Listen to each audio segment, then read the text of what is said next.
Witam bardzo serdecznie. Malusieńki ślimak albo kawior z jajek ślimaka, jeżeli nie chcemy, żeby nam się te wszystkie jajeczka wykluły. Należy wydobyć jajeczka z ziemi, bardzo delikatnie i ostrożnie. Oczywiście to są rodzice tych jajeczek. Myjemy je bardzo starannie, ponieważ będziemy mieli je po przetworzeniu, ale prawie że na surowo. Zagotowujemy wodę i przygotowujemy zalewę, czyli ocet, sok z cytryny i trochę soli.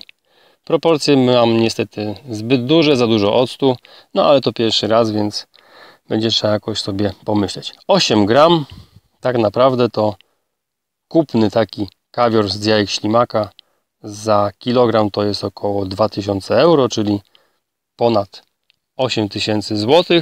No a my tutaj możemy się pobawić prawie że za darmo. Jajeczka mają 2 dni.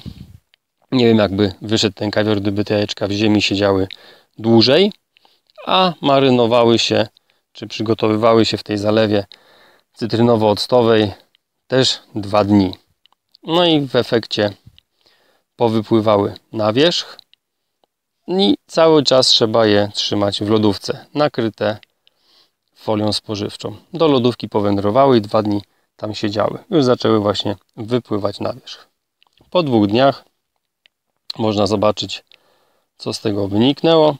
Niestety dużo octu, w związku z czym część tych skorupek tak zmiękła, że samoczynnie pękła.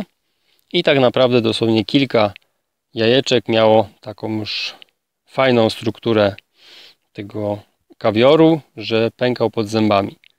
Smak niestety zdominowany przez ocet, ale kolejne będziemy próbować wykonać inne mikstury zalewowe.